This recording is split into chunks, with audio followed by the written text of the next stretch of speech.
Fui una esposa infiel y engañé a mi esposo con el padre de la compañera de mi hija durante una excursión del grupo de ballet. Él lo descubrió, dejó a mi amante inconsciente. Terminé en la ruina y sin mi hija. Si te gustan las historias de traición y venganza, dale me gusta al vídeo, suscríbete al canal y activa la campanita para recibir notificaciones de nuevas historias. Mi nombre es Valeria, tengo 36 años, soy maestra de primaria.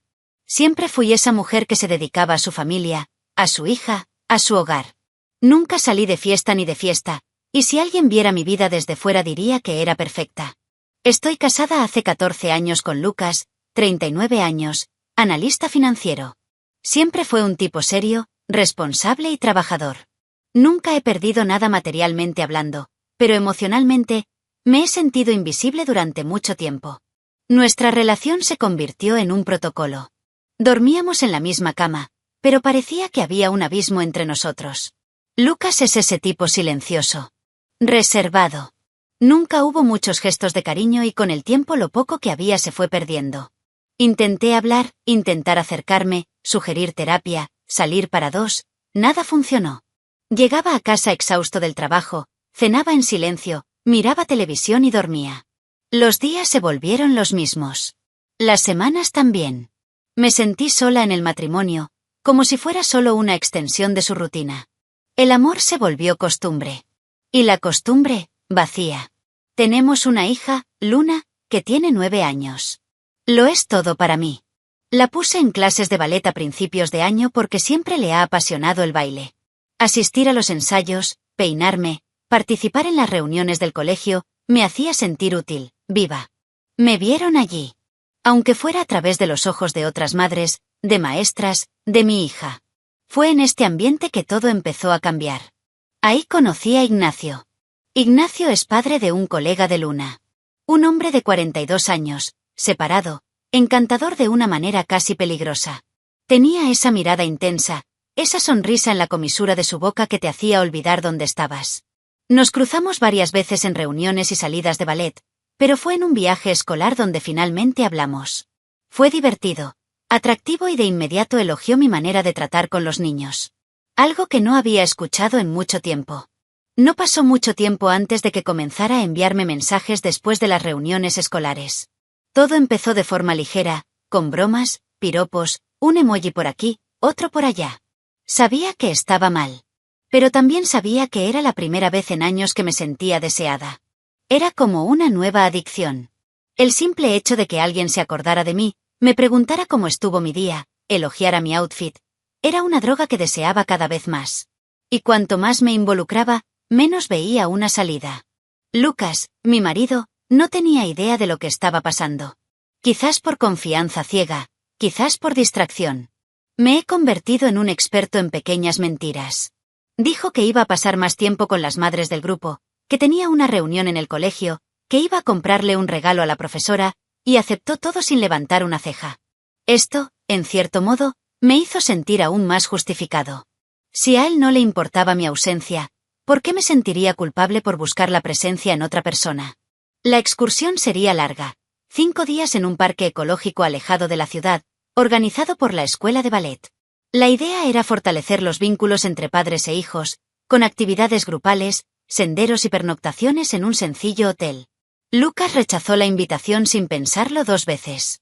Dijo que era mucho trabajo y me animó a llevar a Luna sola. Lo entendí como otro abandono silencioso. Hice las maletas de nuestra hija y me fui con una sensación extraña en el pecho. Pensé que sería solo un viaje para cuidar a mi hija. Estaba tan equivocado. Ignacio apareció en el lobby del hotel al llegar, con una vieja mochila a la espalda y la sonrisa más sencilla que he visto en mi vida. A los pocos minutos inició una conversación conmigo y durante las actividades se volvió cada vez más cercano. Intercambiamos miradas, risas, provocaciones veladas. La tensión crecía cada día. En las miradas, en los toques accidentales. Sabía lo que se estaba gestando entre nosotros. El segundo día por la noche, después de que todos los niños estaban dormidos, tomé una decisión que cambió todo. No quería esperar más. En un sendero, mientras todos miraban una cascada, Ignacio se acercó por detrás y me hizo un comentario tonto al oído. Algo sobre cómo a los profesores bonitos se les debería prohibir usar pantalones cortos. Debería haberme ofendido, pero no lo estaba. Mi cuerpo respondió antes que mi mente. Me reí, lo miré y me di cuenta de que lo estaba disfrutando. No fueron solo los elogios. Fue la atención, la mirada directa, la forma en que me escuchaba como si todo lo que decía fuera interesante. Algo que Lucas no había hecho en años. El segundo día, después de que los niños se fueron a dormir a sus habitaciones, los padres se reunieron en la cafetería del hotel. Ignacio se sentó a mi lado. El vino del colegio empezó a circular y las risas se hicieron más sueltas. En un viaje al baño, me siguió discretamente. Dentro, sin decir nada, me apoyó contra la pared y me besó. El hotel era sencillo, con pasillos estrechos y habitaciones una al lado de la otra. Ignacio me dijo en broma durante la cena en qué habitación se hospedaba. Y esa noche, después del beso robado, aún con el corazón acelerado y sin pensar en las consecuencias, llamé a su puerta. Ignacio me empujó hacia adentro sin decir una palabra. Nos besamos como dos personas hambrientas. Me empujó contra la pared, me rasgó la ropa con la prisa de quien lleva toda la vida esperando esto. Tuvimos relaciones sexuales allí mismo y luego nos fuimos a la cama. Él me dominaba como había soñado durante años, sin dudarlo, sin miedo, haciéndome sentir pequeña, sumisa y deseada. Él era todo lo que quería, alguien que me mandaría y me usaría con placer. Llegué al orgasmo tantas veces que no recordaba que fuera posible. Fueron horas de placer crudo e intenso. Ignacio sabía exactamente qué hacer conmigo, cómo sujetarme por las caderas, cómo morderme la piel, cómo mirarme a los ojos y hacerme rogar por más. Regresé a mi habitación casi de madrugada, con las piernas temblando, los labios hinchados y el cuerpo aún palpitante. Me sentí vivo de nuevo. Y por primera vez en mucho tiempo me sentí verdaderamente feliz. Sabía que lo que había hecho estaba mal. Pero esa noche nada de eso importó. Solo importaba el placer. Después de esa primera noche, se convirtió en un acuerdo silencioso entre nosotros. Todas las noches, después de que los niños dormían, esperaba hasta estar segura de que Luna estaba profundamente dormida e iba a la habitación de Ignacio. Y cada noche, sin perderme ninguna, él me poseyó en todas las formas que siempre había soñado y nunca tuve el coraje de pedírselo a Lucas. Hicimos el amor de pie, en el suelo, en la cama, en el baño. Me entregué por completo. Ya no me importaba lo que pudiera pasar. Era como si todo lo demás hubiera dejado de existir. Durante el día nos disfrazábamos. Fingimos ser solo padres amigables. Cómplices. Nadie sospechaba.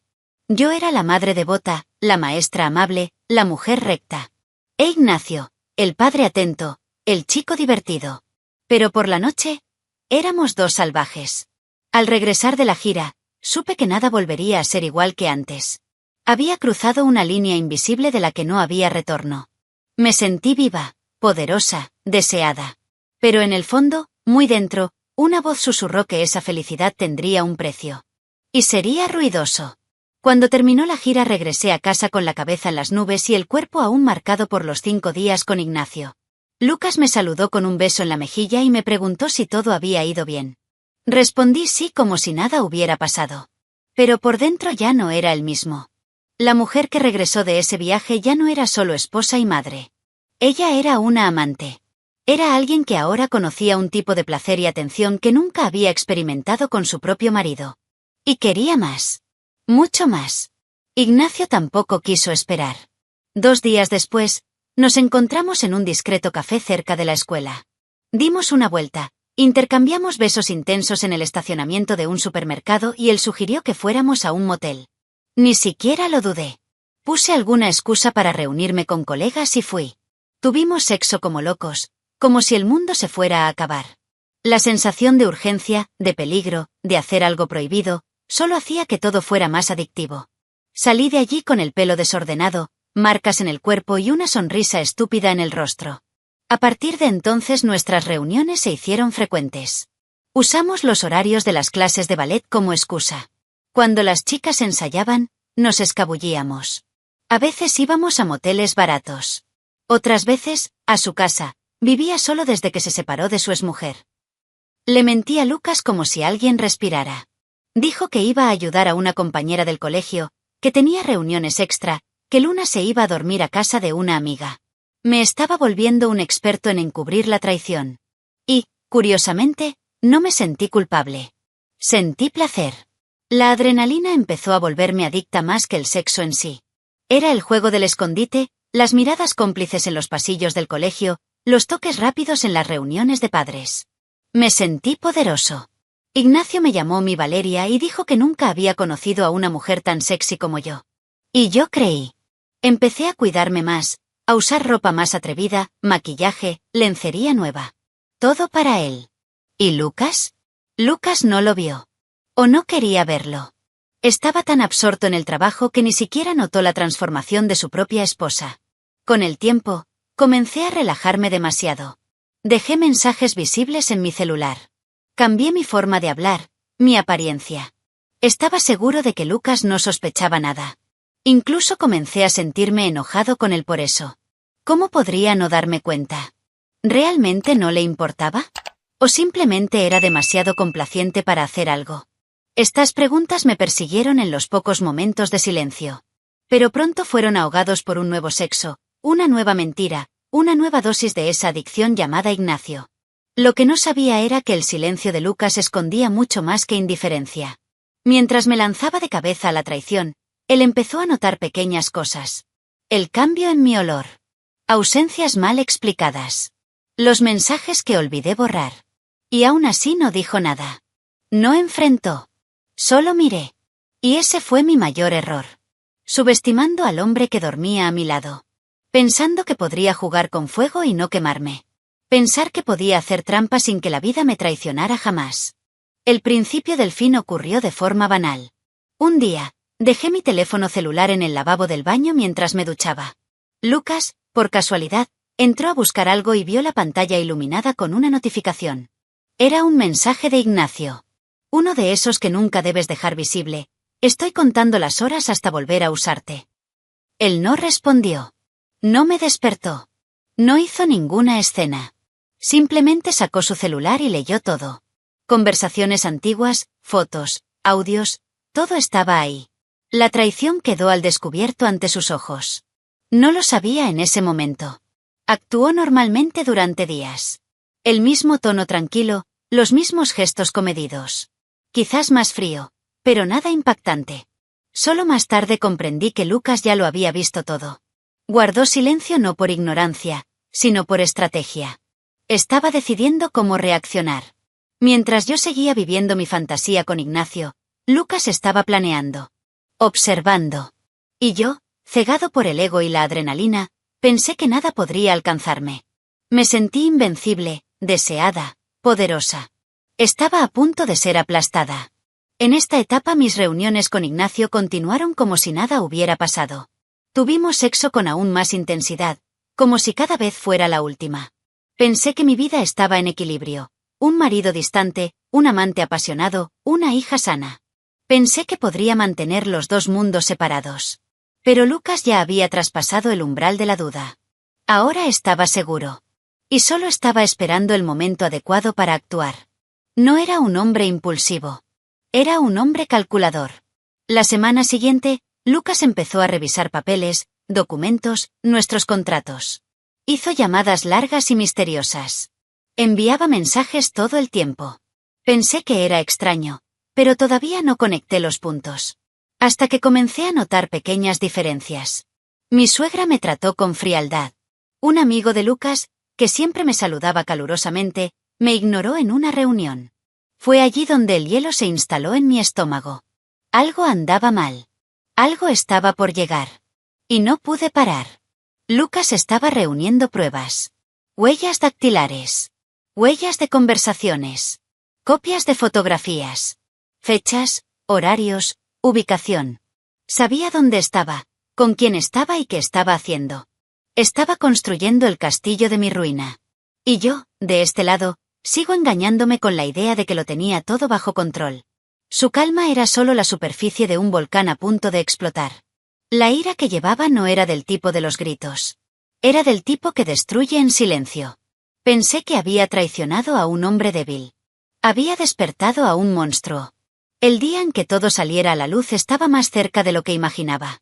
Y no iba a exponerme gritando. No iba a romper platos ni a hacer chozas. Iba a romper mi estabilidad, mi imagen, mi paz. No lo sabía, pero la bomba ya había sido colocada. ¿Y lo más aterrador? Lucas me sonrió durante la cena esa noche. Me sirvió vino. Y me preguntó cómo estuvo mi día. Respondí con el corazón acelerado, pero sin saber por qué. Quizás, en el fondo, ya lo sabía. La verdad estaba llegando. Y me iba a tragar entero. Era una tarde normal. Ignacio me envió un mensaje diciendo que su hija estaría con su abuela y que podía ir a su casa sin prisas. Le inventé una excusa a Lucas, que iba a ayudar a un compañero de clase en la escuela con un proyecto, y fui. Llegué alrededor de las 4 de la tarde. Ya estaba ansiosa, emocionada solo de pensar en él esperándome. Entré, me quité los zapatos, me besó en la puerta. Fuimos directamente a la habitación. Empezamos ahí mismo. Ya sabíamos lo que les gustaba a todos. Me rendí con gusto, con sed. Estaba completamente envuelta en esa burbuja de placer. El sexo fue intenso como siempre. Me tomó de las muñecas, me puso boca abajo y me tomó como a mí me gustaba, duro, sin pedir permiso. Me sentí viva, sumisa, deseada. Justo cuando estábamos en nuestro apogeo, escuchamos un ruido en la habitación. Ignacio se detuvo un segundo, pero le dije, déjalo, debe ser el viento. Fue entonces cuando la puerta del dormitorio se abrió de par en par. Y ahí estaba Lucas. De pie, quieto, en silencio, con un bate de béisbol en la mano. Mi mundo se detuvo. Su cuerpo desnudo, su respiración agitada y su mirada, esa mirada vacía, me congelaron. Lucas no dijo una palabra. Dio 3 pasos hacia Ignacio y asestó el primer golpe. Una grieta seca. Gritó Ignacio, pero no tuvo tiempo de reaccionar. El segundo y tercer golpe llegaron rápidamente. Cayó al suelo, gimiendo y pronto quedó inconsciente. Estaba en shock.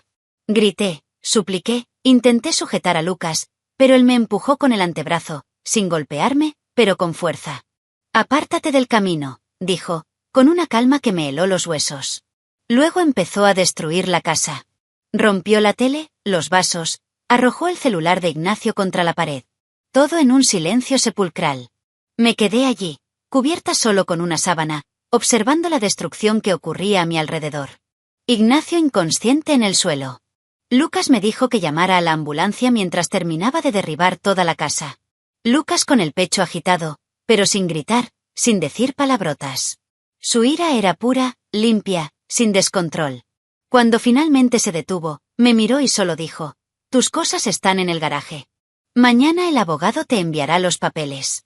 Si no estás de acuerdo con algo, especialmente con la custodia de nuestra hija, le haré saber a todo el pueblo lo puta que eres.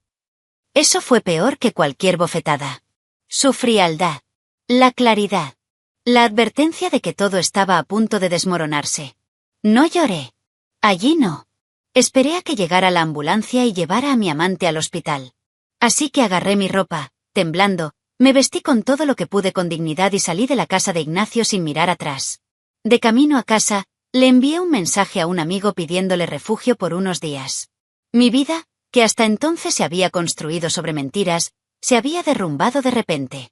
Y no había forma de reconstruir nada. Ni siquiera con Lucas. Ni siquiera con Ignacio. Ni siquiera conmigo mismo. Al día siguiente encontré todas mis cosas en el garaje, en cajas. Ropa, zapatos, documentos, souvenirs. Todo separado y apilado con precisión quirúrgica. Lucas me vio llegar, pero no abrió la puerta. Simplemente dejó que la cortina se moviera, como si quisiera que supiera que me estaban observando. Cargué cada caja con el peso de una vergüenza que parecía física. Sin gritos. Ninguna explicación. Solo vacío. Un silencio más cruel que cualquier escándalo público. Y me merecía cada segundo. Después de sacar mis cosas del garaje, fui directo a casa de un amigo que ni siquiera sabía lo que estaba pasando. Inventé una separación complicada, sin entrar en detalles. Todavía no estaba preparado para enfrentar el mundo. Lucas no me llamó. No respondió a los mensajes. No pidió explicaciones. Silencio total. 3 días después, recibí contacto del abogado. El proceso de divorcio ya estaba en marcha. Es más, pidió la custodia unilateral de Luna. Alegó inestabilidad emocional, exposición y riesgo psicológico para nuestra hija. Me quedé helado. Intenté llamarlo. Hablar, explicar, suplicar. Nada. Él no respondió. Le envié un mensaje a mi suegra, quien siempre me trató como a una hija. Ella respondió secamente: cosechaste lo que sembraste. Me sentí como una mierda. Empecé a notar diferentes miradas en las calles, susurros cuando pasaba cerca de la escuela. Lucas no hizo nada público, pero sus allegados lo sabían. Y eso fue suficiente. Las madres del grupo de ballet me interrumpieron. Mis compañeros de escuela empezaron a evitarme. Mi reputación cayó silenciosamente, sin escándalo, pero en ruinas. Lo peor de todo fue Luna. Cuando logré verla, después de una semana, estaba diferente. Mirada lejana, abrazos fríos. Intenté forzar la conversación, bromear, sonreír, pero ella parecía resentida. Después descubrí que escuchó cosas, que entendió más de lo que debería. Que vio a su padre llorando encerrado en la habitación. Quien notó mi repetida ausencia y mentiras. Intenté justificarme diciendo que Lucas estaba exagerando, que estaba desequilibrado emocionalmente, que quería alejarme de ella. Y ese fue mi error fatal. Lucas utilizó este intento de manipulación contra mí en el proceso. Me acusó de alienación parental. Y con razón. Los mensajes que envié, los audios, incluso informes de personas cercanas a mí, todo quedó adjunto como evidencia. Me llamaron a una audiencia tensa, en la que me sentí como un monstruo ante la fría mirada de los abogados. Tuve que escuchar a Lucas decir, con tantas palabras, que abandoné a su hija por culpa de un amante y que traté de poner a la niña en contra de su propio padre. ¿Y yo? No tenía forma de responder. Porque era verdad. Mi propia familia comenzó a alejarse. Mis padres, al conocer los detalles, me tildaron de irresponsable e ingrato. Mi madre lloró diciendo que ya no podía defenderme. Mi padre me dijo que no me reconocía. Empecé a vivir en un pequeño apartamento alquilado, sustentada por lo poco que podía sacar de mis cuotas escolares y algunos ahorros. Sin mi hija. Sin amigos. Sin dignidad. Solo silencio constante a mi alrededor. Y el peso insoportable de la vergüenza. Ahora yo era la ex esposa que destruyó a su propia familia por un asunto de motel. Mi historia no importó. En primer lugar, no importaba lo vacío que me sintiera dentro de la casa. Lo que importaba era la etiqueta. El papel que jugué en el teatro social de la hipocresía. Lucas salió como el padre ejemplar, el marido traicionado, el hombre que sufrió en silencio. Y yo, la puta que no supo valorar lo que tenía. El exilio que comencé física y emocionalmente también se convirtió en un exilio social. Estaba solo. Y por primera vez, asustado de mí mismo. Pensé que al menos Ignacio estaría de mi lado. Después de todo, él sabía en que estábamos involucrados. Yo conocía el riesgo. Conocía la intensidad. Pero cuando explotó la bomba, desapareció. Al principio me envió algunos mensajes diciendo que tenía miedo, que nunca quiso causar tanto daño. Luego, silencio. Empecé a llamar, a enviar mensajes. Él no respondió. Y ahí me enteré. A Ignacio lo estaban investigando en el trabajo. Alguien, y nunca dudé de quién, hizo informes anónimos sobre sus horarios de oficina. Lucas no solo destruyó mi imagen y la de mi familia, sino que también destruyó al príncipe que yo había idealizado. Ignacio trabajaba para una agencia pública y fue acusado de estar en casa o en moteles durante los turnos que debía realizar. Se llamó al Departamento de Asuntos Internos. En menos de un mes fue suspendido y, poco después, destituido. Su reputación se derrumbó. Su hija se transfirió de escuela. La exmujer compareció exigiendo una revisión de la pensión y la custodia. Ignacio se convirtió en un paria. El hombre que me hacía sentir viva ahora era solo un espectro que huía de todos. Intenté buscarlo en persona. Fui a su casa. Él no respondió. Un vecino me dijo que ya no vivía allí. Sospeché que se había ido a vivir con un familiar a otra ciudad. De hecho, lo sabía. Él también estaba huyendo de mí. Quizás me culpé a mí mismo. O simplemente quería borrarlo todo. Empecé a preguntarme si, después de todo, yo era solo una distracción para él. Algo momentáneo. El problema es que, para mí, se convirtió en un torbellino que se lo llevó todo. Y él simplemente nadó mientras yo me hundía. Durante semanas esperé una llamada. Una disculpa. ¿Estás bien? Nada. Ignacio desapareció. No solo mi vida, sino la vida de mi hija. Me sentí usado. Abandonado. Tonto. ¿Cómo podría pensar que esto funcionaría? ¿Qué hombre que abandona a su hija cuidaría de mí? Me rodeó de hermosas palabras, fuertes abrazos y promesas vacías. Y yo creí. Me entregué en cuerpo y alma, como si fuera un adolescente hambriento de atención. Y ahora ella estaba aquí, sola, traicionada por ambos bandos. Un día recibí un mensaje de WhatsApp de un número desconocido. Ella era la exesposa de Ignacio. Breve y directo: si crees que va a volver, olvídalo. Nunca amó a nadie más que a sí mismo. Eso me dio en el blanco. Fue el último clavo en el ataúd de nuestro caso. Lo que quedó fue solo el recuerdo. Memoria de cuerpos sudorosos, palabras susurradas y promesas convertidas en polvo. Empecé a sentirme disgustado. Asqueada de mí misma, de mi necesidad, de mi ingenuidad. Me había rebajado. ¿Y él? Él simplemente se fue. Ignacio se fue sin mirar atrás. Y me quedé. Me quedé con la culpa, la vergüenza, las miradas de reojo. Me quedó la responsabilidad de intentar reconstruir algo dentro de mí. Pero incluso eso parecía imposible. El romance terminó igual que empezó. Rápido, intenso, intrascendente.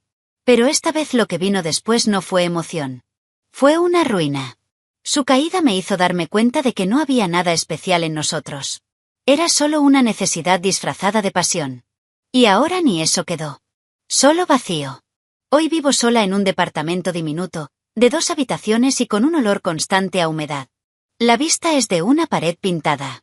A veces me despierto en mitad de la noche sin saber dónde estoy. Todavía no me he acostumbrado al silencio. Con la ausencia de Luna. Con la ausencia de la rutina de la casa donde viví durante tantos años. Duermo mal. Sueño con voces, con gritos, con portazos. Como mal, bajé de peso, vivo de café y ansiedad. Los días son largos e iguales. Y el dolor no tiene tregua. Vivo de pequeños trabajos informales. Vendo cosméticos, snacks caseros, a veces limpio. Antes era maestra, respetada en la escuela, amada por los padres. Ahora, soy solo otra mujer que ha caído en desgracia. Los pocos amigos que me quedaban se alejaron con el tiempo. Algunos por vergüenza, otros por miedo al juicio social. Incluso mi madre, a pesar de intentar mantenerse en contacto, me habla con tristeza en los ojos. Mi padre, prácticamente me excluyó. Dijo que no puede soportar mirarme. Y lo entiendo. La terapia fue una prueba. Lo intenté 2 veces, pero no pude continuar. El terapeuta dijo que necesitaba reconstruir mi autoestima. Pero ¿cómo lo haces cuando te sientes fatal todos los días? ¿Cuándo sabes que destruiste lo que más amaste por necesidad y vanidad? La culpa no es algo que desaparece. Se pega a la piel. En los ojos. Sin olor. Salgo a la calle y creo que todo el mundo lo sabe. Que todos hablen de mí. Aunque no sea cierto. Así es como me siento. Eso es lo que veo en el espejo. Los intentos de acercarme a mi hija fueron desastrosos. En raras visitas, permanece silenciosa, distante. No confíes más en mí. ¿Y cómo se puede culpar a un niño por esto? Ella me vio mentir, me vio desaparecer, me vio caer. Lucas nunca habló negativamente de mí directamente, al menos no delante de ella. Pero no lo necesitaba. Su silencio lo dice todo. La postura. La forma en que la protege de mí, como si yo fuera un peligro. Y tal vez lo sea. Un peligro emocional, el fantasma de una madre que ya no reconoce. Ya he pensado en irme de aquí y empezar de nuevo en otro lugar. Pero eso sería solo otro escape. Hice esto toda mi vida. Huí del aburrimiento, huí del silencio, huí del dolor, hasta que todo me alcanzó de golpe. Hoy pago el precio de cada mentira. Todas las noches elegí el placer sobre la responsabilidad. Cada vez miraba a mi hija a los ojos y decía todo estaba bien cuando no era así. Elegí un camino que parecía ligero, pero al final fue un abismo. Y ahora no sé cómo volver a subir. A veces me encuentro mirando fotos antiguas. Gente riendo en la playa. Cumpleaños, Navidades. Lucas sosteniendo a Luna en su regazo cuando ella era solo un bebé. Extraño lo que destruí. De lo que tiré como si fuera desechable. Hoy vivo con depresión, ansiedad, insomnio. Pero peor que todo esto es la soledad. No estar solo en casa, pero saber que nadie más me quiere cerca. Me convertí en lo que siempre tuve miedo de ser. Una mujer irrelevante, olvidada y odiada. Y lo peor es saber que lo merezco. Hoy entiendo lo que significa karma. No como algo místico o religioso, sino como la suma de las consecuencias que eliges ignorar. Cada paso que daba hacia la traición parecía pequeño, inofensivo. Un coqueteo. Un beso. Un motel. Una mentira. Pero todo eso fue construyendo la ruina que hoy me cubre como un manto. No fui la víctima de nadie más que de mí mismo. Cavé este hoyo. Y ahora vivo dentro de él. No hay derecho a quejarse. Sin nadie con quien compartir el frío aquí. Lucas fue mi mayor pérdida. No el propio marido, porque él ya estaba distante ante todo. Pero el hombre leal, el padre devoto, el compañero silencioso que soportó más de lo necesario. No gritó, no me golpeó, no me maldijo. Simplemente me arrancó de su vida como si se sacara un diente malo. Con precisión. En dolor. Pero sin dudarlo. Y por eso duele tanto. Porque tenía razón. Porque hizo lo que yo no tuve el coraje de hacer, cortar lo que lentamente me estaba matando. Mi hija es el reflejo más cruel de todos. Ella me mira como si fuera un extraño. Y tal vez lo sea. He intentado recuperar tu confianza, pero cada intento parece un paso atrás. Rompí el vínculo más puro que existía entre nosotros. Y al hacerlo también rompí una parte. Eso es lo que más me pesa, saber que dejé cicatrices en un corazón tan pequeño. Y que estas cicatrices la acompañarán para siempre. Ella merecía más. Mucho más que una madre egoísta que busca validación en el cuerpo de otro hombre. Ignacio fue solo el detonante. Un hombre que apareció en el momento adecuado para alguien en el momento equivocado. Hoy creo que él ni siquiera era el verdadero problema. Él era el síntoma. La consecuencia de una serie de agujeros emocionales que fingí no ver. Pero aún así, tenía la opción de no alimentar mi caos. Y decidió sumergirse en ello conmigo. Se escapó cuando más lo necesitaba. Y tal vez lo hizo bien. Porque lo que teníamos no era amor. Fue escapar. Fue una ilusión. Era veneno disfrazado de afecto. Aprendí que no hay traición sin víctimas. Incluso cuando parece que es solo entre dos adultos conscientes. Siempre habrá alguien que sangrará. Y casi siempre, ese alguien es inocente. Lucas sangró. Mi hija sangró. Y al final sangré más que todos los demás. Pero mi dolor no genera empatía. Solo repulsión. Y con razón. Hacer trampa es robarle a alguien la opción de vivir con la verdad. Y esto se lo hice a quienes menos lo merecían. Hoy entiendo por qué estoy solo. Porque nadie quiere estar cerca de alguien que ya le ha herido tan profundamente. Si pudiera retroceder en el tiempo, ¿haría todo de manera diferente? Sí. Pero no puedo. El tiempo es implacable. Y la vida no puede retroceder. Entonces simplemente existo. Un día tras otro. Pagando por cada elección. Extrañando lo que yo mismo destruí. Y vivir con el eco de una vida que ya no existe. Esta es mi historia. No hay redención. No hay perdón. Solo la verdad desnuda de quien se deja llevar por el deseo, por la carencia, por la ceguera. Y al final descubrió que el precio de la libertad podía ser su propia alma. Deja tu opinión en los comentarios, dale me gusta al vídeo y suscríbete al canal para recibir notificaciones de nuevos vídeos, y también ayudarnos a llegar a más personas y formar una comunidad. Disfruta y mira una de las historias que van apareciendo a continuación sobre nuevas denuncias de traiciones y venganza. Hasta la próxima.